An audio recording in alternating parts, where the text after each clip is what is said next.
Hello and welcome to my show Indus Cuisine, and I'm your chef Basim Akhund. We're back with a new episode from the heart of Pakistan. Today's recipe is very interesting, and this recipe is a household favorite.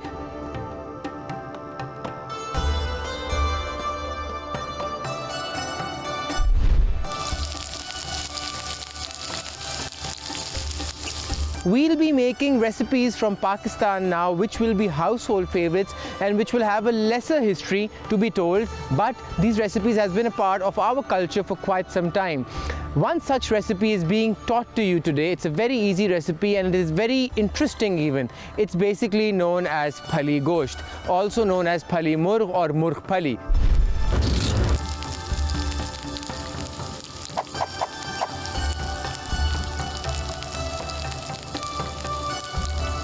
We're making basically the simplest form of this recipe, which is known as Murgh Phali. Now what is Murgh? Murgh basically means chicken and Phali means green beans. So in Pakistan we make green beans and chicken together in this very nice broth, or you could also say in our own language salan. It's a very basic recipe. The ingredients are very easily available around the world. Why? Because the ingredients such as cumin, coriander powder, cinnamon, red chili, turmeric powder, salt, fresh ginger, fresh garlic and oil are being used for this recipe and will be easily available throughout. You will be using around a kilogram of chicken, which I've kept over here, and then you shall be using some green beans, and the green beans would be around 350 grams, and apart from that we'll be using around 3 tomatoes and 3 onions. Now the tomatoes we're using are the large ones. If you have the medium tomatoes you can use 4. So it's very easy. We'll be using some oil and that would be around 1 cup only. Why? Because this recipe is being cooked for around 5 to 6 people. Now what are the ingredients of the recipe? I've told you, and now we shall start cooking. First of all, what do I need? I need a big pan first, and we shall cook this recipe partially in the pan and then we shall continue in the wok. I'll bring the pan to heat, and first of all what I'll do is I'll pick up the onions. The onions we're using today are medium size, so I'll be using 3 onions and not more. Keep them over here, pick up the knife and just cut the root. Cut the root, keep it on the side. Why? Because I want the onions to be sliced, not chopped. I'm just cutting the top part also. Why? Because I see a little bit of the onions, you could say, not the root but the skin on top. At times it happens that a partial part of the skin basically seeps into the onion. Why? Because it's Mother Nature. So I shall just cut the onion and slice it in front of you. Try keeping it equal. It's not necessary for this recipe that the onions need to be super thin. They just have to be equal and not too thick. Just remember that and keep going, and you'll go a long way in cooking, especially when it talks about Pakistani cooking. Why? Because Pakistani cooking is all about food, flavor, and how do you balance all the different spices that we use in our recipes. As you have seen in other countries, there are recipes which include just around 3 to 4 ingredients, or maybe 5, but in Pakistani recipes almost all the recipes include at least 7 ingredients, and the mother or the base ingredient is always ginger, garlic and onion. Why? Because this is how we make our curries. Also you guys can call it a sauce. It's super easy. The onion is almost done. I am talking so that I can guide you and tell you how we basically cook in our country. Now what I'll do is I'll take a cup of oil and I'll transfer it over here. The pan was piping hot. When you'll add the cold oil or the room temperature oil, the temperature will come down, and obviously it will also help in the oil to get hotter quicker. So now as you can see, the onion is pretty hot. What I'll do is I'll just take the roots and I'll throw it in the dustbin. The oil is hot. I'll just pick this up and transfer all of this into the onion slowly and gradually. You have to cook the onions until they get translucent and then just a little bit brown. We will not brown the onions to an extent that you call them deep fried onions or the fried onions which we use in the Pakistani cuisine. Super easy, super quick, will take you a long way. Remember that. Why? Because life is all about cooking step by step. Okay, this is done. Now what I'll do is I shall just mix this, and now I'll just add a 1/4 teaspoon of salt, which would be equivalent to 2 pinches. That's about it. When this is done, just shake it up. Why? Because you want the onions to get nicely translucent.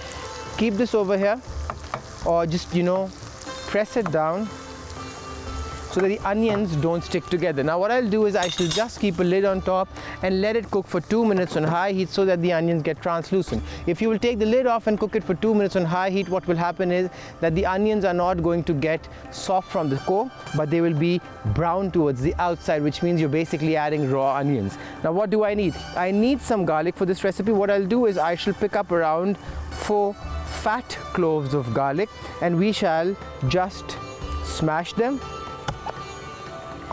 and then we shall add them to the onion. Now as you can see, if I would have added the garlic before for this recipe, the garlic would have gone brown, and that is one thing which I do not want for my recipe. So what I'll do is I shall just slowly and gradually go a long way,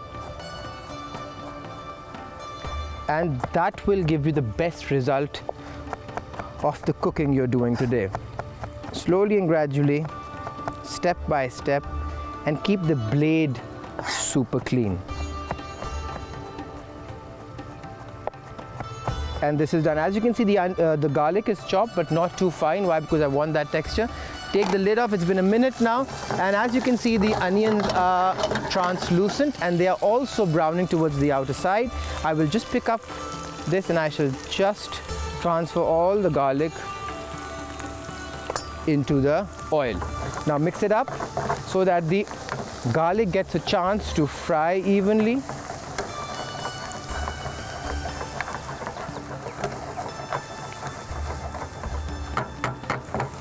And this is done. Now as you can see, the onion is cooking properly. What I'll do now is I shall let it cook, and on the other hand we shall add a few spices in this, but as I told you, always maintain the heat. So what I'll do is I shall just pick up around 3 pieces of the red chili, which is dried, which is found in Pakistan. This is the version which we use mostly. Why? Because it is always round and it is higher in the spice content. On the other hand, I just pressed it a bit so that the flavor could have been enhanced. Now I'll just clean up and I'll let you know what to do next. Don't go anywhere. Keep watching. So as you can see, the onions are light brown. What I've done is I've just reduced the heat to the pilot. Now what I'll do is I shall just pick up 1 tomato first, and I shall take the eye of the tomato out. We'll be using 2 more tomatoes, but right now I'll be using this 1 tomato for something else. What I'll do is I shall bring the food processor over here. I'll pick the tomato, add it over here.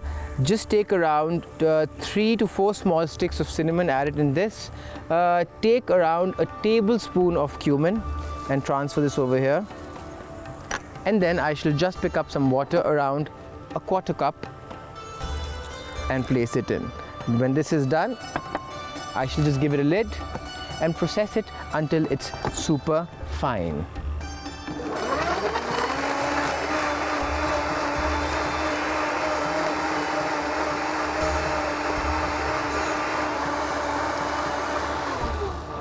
As you can see, it's done. What I'll do is I'll just take the lid off, place it over here, and transfer all of this into this. I will increase the heat and now cook it till the time the tomato basically starts amalgamating with this, because I want the flavor to be enhanced properly. I'll also add another 1/4 teaspoon of salt, which could also be around 2 pinches. Mix it up properly.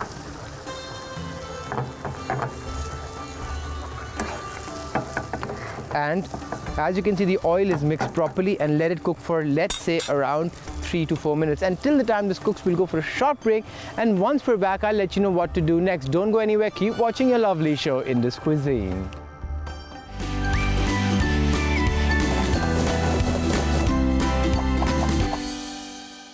Welcome back. You're watching Indus Cuisine and I'm your chef Basim Akhund. During the break, I just waited for you, and as you can see, it's been 2 to 3 minutes and the tomatoes have cooked very nicely. Now what I'll do is basically I have to add the chicken into this, but because if I add the chicken right now, what will happen is that you won't get the perfect flavor. So what I'll do is I'll just take the lid off and I'll just let the tomatoes cook so that the flavor is enhanced. Now you might be thinking he's basically processing 1 tomato and he's chopping the other 2 tomatoes separately. Why? Has he not thought it properly or thought it through? The thing is that I want the texture of the tomato to be enjoyed. That just made the gravy, and this will give the recipe a texture. Pakistani food is all about creating texture and different layers of texture in one single recipe. So what I'll do is I shall just finally slice the tomato like this in front of you, turn around and zip. cut it again. Slowly and gradually it will take you a long way, remember that. And that's how you need to go about it. You have to chop it equally. Why? Because you want the tomatoes to be equally soft when you're basically cooking them and especially eating them. If you do not do it equally, what will happen is that the flavor will vary and you won't get the best result possible. As you can see, the tomatoes are being cut nicely in the same shape, and just turn around and you get the perfect cut possible. Now I'll just pick the tomatoes up, transfer them over here, and that's about it.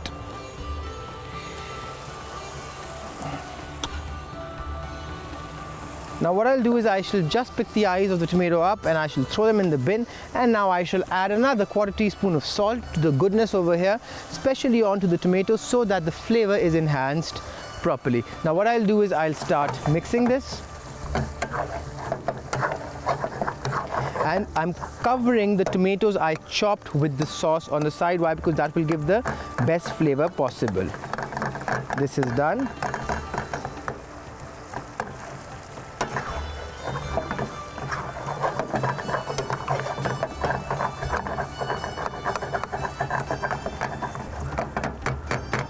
This is done.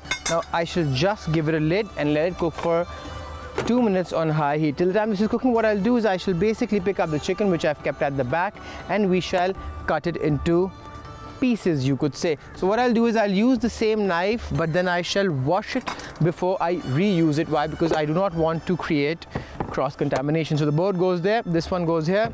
Always avoid mixing the boards. What I'm just basically doing is I'm picking up the pieces with the bone in it, and I shall just make a few cuts on it. Why? Because the cuts will allow the chicken to cook till the core. So I've basically gotten the chicken cut into thicker pieces, and once you're done with the bowl, keep it in the sink. Why? Because you want to keep it clean. Now just make light cuts over here, not too deep. The chicken will get tough and it will come back together, so that's why we need the cuts. It will cook the chicken till the core, remember that.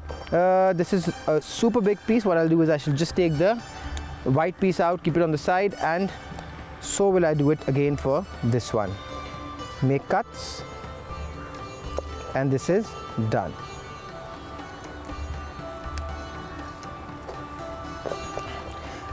Once this is done, what I'll do is I shall add this to the pan over here. The tomatoes have cooked nicely, they're soft.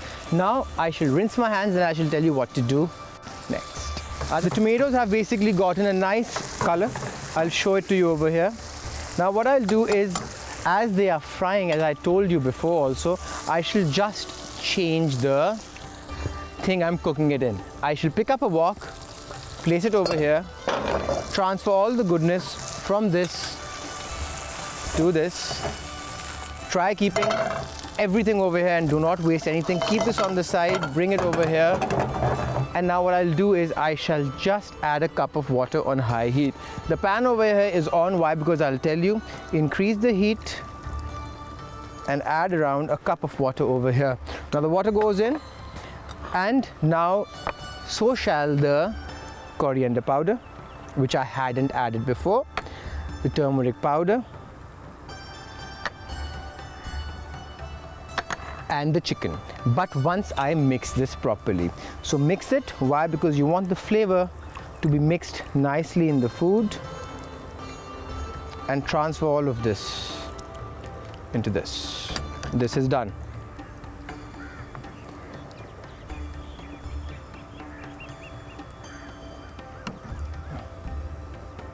This is done. Now just shake it up, keep it over here. Do not need this, keep it on the side. Always keep your hands clean whenever you're cooking.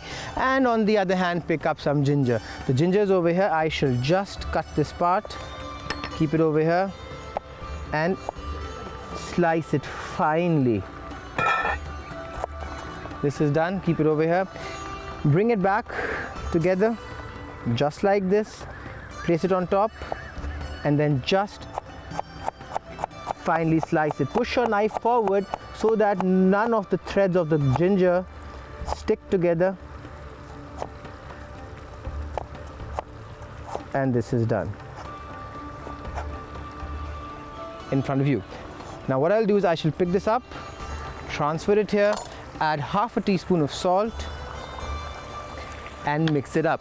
Now as you can see, there is no vegetable till now. Why? Because I'll tell you when I shall add it. Just mix it up so that the flavor is mixed nicely. The ginger needs to be distributed and all the pieces of the chicken need to be submerged properly. This is done. Now what I'll do is I'll give it a lid, which is over here, and let it cook for at least 10 minutes. On the other hand, now what I'll do is I shall pick up the green beans, and as you can see, they're almost all together, and we shall just snip them. We shall snip them from the top and the bottom. It will take some time, so I shall just show you a few and then I shall just do it off camera so that I do not waste your time. So as you can see, this is done, and when I'll be done with this, I'll tell you what's the next step. Don't go anywhere, keep watching Indus Cuisine. So as you can see, everything is done over here. What I'll do is I'll pick the lid off and just take a ladle of the sauce and add it over here. It was half a ladle, I'll do it full. Now what I'll do is I'll increase the heat, I'll shift this over here and keep this over here. Increase the heat over here, reduce it over here and mix it up. Now all the green beans must go in this. I need to maintain the heat over here, so I'll reduce it a bit and just fix the chicken again. Why? Because I want it to cook evenly, as I told you before. This is done. Now what I'll do is I shall just start mixing it once I've added a pinch of salt. Why? Because I want this to have a very nice flavor. So this pan had a lot of oil in it, and that oil basically came from the oil we basically shifted over here. So just spread them out now in front of you. Add half a cup of water.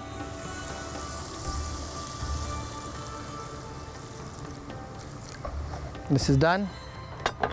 And now on high heat, give it a lid and let it cook for 4 minutes. So till then both of these things are cooking, we shall just clean up and then I'll show you what to do next, because we have to wait for these two pans to get ready. So as you can see, I've partially cooked all the beans over here. The oil has basically come up. I've increased the heat now completely. Why? Because I want the oil to start sticking to the beans. Over here also the chicken is done. And now what I'll do is once the oil comes up, which is almost over there, I'll just take this on the side so that the water starts evaporating towards the hotter side of the pan. This is done. Now what I'll do is I shall just pick this up and transfer all of this over here. Once this is done, I shall mix this and now cook this for another 2 minutes. Now it is ready to be served. What I'll do now is show you the final look of the recipe. Don't go anywhere and let me know how was the food for today. As you can see, today's recipe is ready. It was super easy, super quick, and it's a convenient recipe to be cooked at home. I've cooked for 5 people. I've just served for a single person. It is a nice recipe with a lot of sauce and flavor. You can enjoy this recipe with naan bread, pita bread, and also you can enjoy this recipe with some nice jasmine rice, which is basically the basmati one found in Pakistan and which is exported throughout the world. I'll see you in another episode of Indus Cuisine. Have a wonderful day. Love you people. Take care. Bye-bye.